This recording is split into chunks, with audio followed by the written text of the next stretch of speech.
Takina here, hope you're all doing well. So in Gnosticism, they use the word emanation. So emanation in relating to, let's say we talk about God, right? I don't personally use the word God, but I use the word spirit or monad. In Gnosticism, they use the word monad. But let's just say spirit monad. God, if you really like. Just found a piece of bamboo. This is the redwood tree which I'm visiting here behind me. So I'm just doing this video this morning beneath one of my favorite redwood trees. So emanation. So let's just say spirit, God, monad. Before anything existed, right? Before universes, before matter, humans, before anything was ever created, there was just, let's just say there was just spirit. Let's just use the word spirit, okay? Only spirit existed, nothing outside existed, no time, no duality, no universes, nothing else existed, but just pure spirit and in the pure silence of that, okay? Just a hypothetical. But they talk about in Gnosticism, like in this state, they talk about the pleroma, which the pleroma is like where spirit, monad, or God exists. Not heaven, like heaven's just a construct that humans have come up with. But in Gnosticism, they call it the pleroma. So the fullness space where, let's just say for argument's sake, where God resides. Spirit, monad, God resides in the pleroma. Now,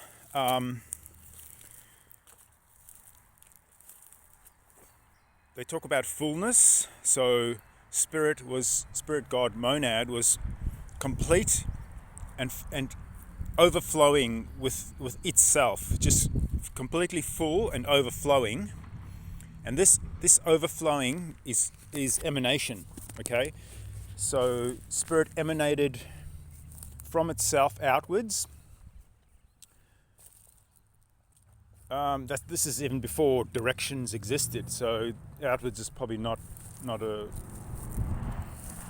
really a thing to say. It just emanated from within itself. It was so full that it just emanated, and what it emanated was itself.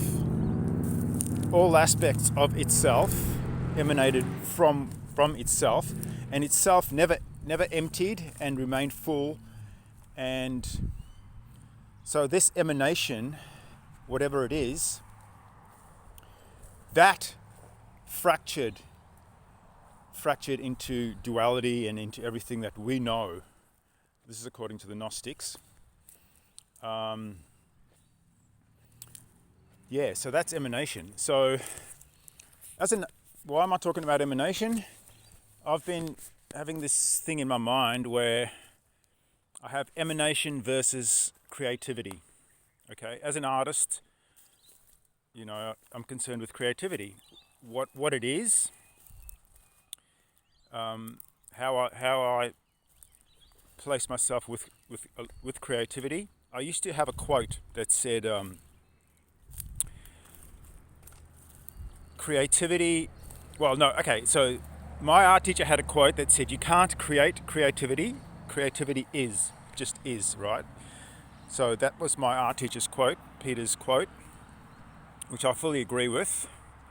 And then my own sort of findings was more along the lines of, I co-create with spirit. As an artist, I can't create anything of myself. There's a higher divine force at play, and that's spirit, God, monad, whatever you want to call it.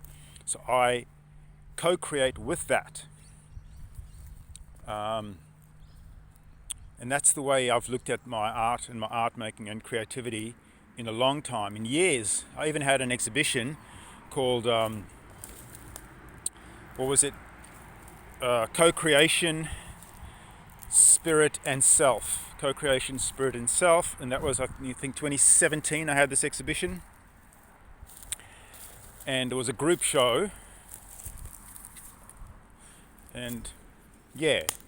So what I'm really saying is I'm now exploring emanation but alongside creativity. So, as an artist, am I emanating from within myself? am I in the stream where